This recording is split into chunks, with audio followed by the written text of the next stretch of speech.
اعوذ باللہ من الشیطان الرجیم بسم اللہ الرحمن الرحیم السلام علیکم ورحمۃ اللہ وبرکاتہ۔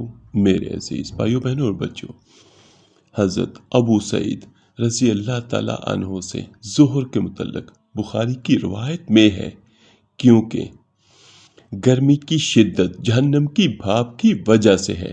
جہنم نے اپنے رب سے شکایت کرتے ہوئے عرض کیا، میرے رب، میرے بعض حصے نے بعض کو کھا لیا۔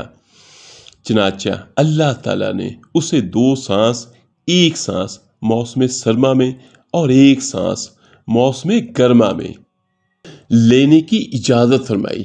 تم جو زیادہ گرمی اور زیادہ سردی پاتے ہو وہ اسی وجہ سے ہے۔ اور بخاری کی روایت پہ ہے، پس تم جو گرمی کی شدت پاتے ہو تو وہ اس کی گرم ہوا کی وجہ سے ہے، اور تم جو زیادہ سردی پاتے ہو تو وہ اس کی ٹھنڈک کی وجہ سے ہے۔ حضرت انس رضی اللہ تعالیٰ عنہ بیان کرتے ہیں، رسول اللہ صلی اللہ علیہ وآلہ وسلم عصر پڑھا کرتے تھے جبکہ سورج بلند چمکدار ہوتا تھا۔ جانے والا شخص نماز عصر مسجد نبی صلی اللہ علیہ وآلہ وسلم میں ادا کرنے کے بعد اوالی مدینہ کی ملحقہ بستیوں میں جاتا تو سورج بلند ہوتا، اور بعض بستیاں مدینے سے تقریباً 4 میل کی مسافت پر تھی۔ حضرت انس رضی اللہ تعالیٰ عنہ بیان کرتے ہیں، رسول اللہ صلی اللہ علیہ وآلہ وسلم نے فرمایا، یہ منافق شخص کی نماز ہے جو بیٹھ کر سورج کا انتظار کرتا رہتا ہے حتیٰ کہ جب وہ زرد اور شیطان کے سینگوں کے مابین پہنچنے کے قریب ہو جاتا ہے تو وہ کھڑا ہو کر 4 ٹھونگے مارتا ہے اور ان میں اللہ تعالیٰ کا بہت کم ذکر کرتا ہے۔ میرے عزیز بھائیو بہنوں اور بچوں، اس آخری والی حدیث سے ہمیں یہ پتہ چلتا ہے کہ نماز وہ جو پورے وقت پر ہو، اور سبحان اللہ، جو بھائی، جو بہن، جو بھی بھائی اور جو بھی بہن وقت پر نماز پڑھتے ہیں وہ اللہ پاک کو خوش کرتے ہیں۔ اور میرے عزیز بھائیو، نماز کی اتنی زیادہ فضیلت ہے۔ میرے آقا دو جہاں صلی اللہ علیہ وآلہ وسلم کا ایک مفہوم ہے جس کا مفہوم کچھ یوں ہے۔ میرے آقا دو جہاں صلی اللہ علیہ وآلہ وسلم کا ایک فرمان ہے جس کا مفہوم کچھ یوں ہے، نماز دین کا ستون ہے، یعنی تمام امور کا اصل اسلام ہے اور اس کا ستون نماز ہے، اور اس کے کوہان کی بلندی جہاد ہے۔ میرے عزیز بھائیو، یہ حدیث ہمیں اسلام کی بنیادی اہمیت اور اس کے عمل کے اجزاء کی حقیقت بتاتی ہے۔ نماز کو دین کا ستون قرار دینا اس بات کی طرف اشارہ کرتا ہے کہ یہ اسلام کی روح اور اس کی بنیاد ہے۔ جیسے کہ عمارت میں ستون کا بنیادی کردار ہوتا ہے، ویسے ہی نماز اسلام کے جسمانی اور روحانی اعمال میں سب سے اہم عبادت ہے۔ میرے عزیز بھائیو بہنوں اور بچوں، نماز اللہ پاک کی طرف سے تحفہ معراج ہے اور ہمیں یہ وقت پر پڑھنی چاہیے۔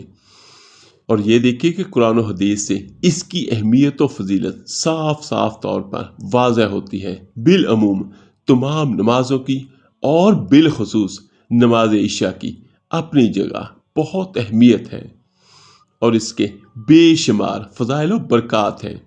عشاء کے لغوی معنی رات کی ابتدائی تاریکی کے ہیں، چونکہ یہ نماز اندھیرا ہو جانے کے بعد ادا کی جاتی ہے، اس لیے اس نماز کو نماز عشاء کہا جاتا ہے۔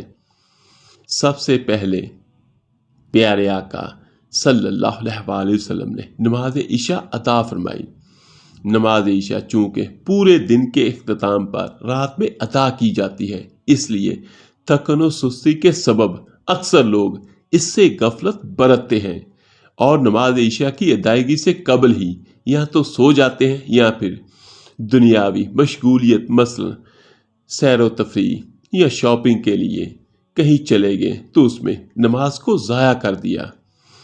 لہٰذا باقی تمام نمازوں کی طرح اس کی ادائیگی کا بھی خوب اہتمام کرنا چاہیے۔ نماز عشاء کی اہمیت و فضیلت اور وعیدات احادیث مبارکہ کی روشنی میں آپ کے ساتھ میں شیئر کرتا ہوں۔ حضرت انس رضی اللہ تعالیٰ عنہ سے روایت ہے جس کا مفہوم کچھ یوں ہے، نبی کریم صلی اللہ علیہ وآلہ وسلم نے ارشاد فرمایا، جس نے 40 دن فجر و عشاء با جماعت پڑھی اس کو اللہ پاک 2 آزادیاں عطا فرمائے گا، ایک نار یعنی آگ سے اور دوسری نفاق یعنی منافقت سے۔ سبحان اللہ، یعنی جہنم سے بھی آزادی اور منافقت سے بھی آزادی۔ حضرت عثمان غنی رضی اللہ تعالیٰ عنہ سے روایت ہے کہ حضور نبی کریم صلی اللہ علیہ وآلہ وسلم نے ارشاد فرمایا، جو نماز عشاء جماعت سے پڑھے گویا اس نے آدھی رات قیام کیا، اور جو فجر جماعت سے پڑھے گویا اس نے پوری رات قیام کیا۔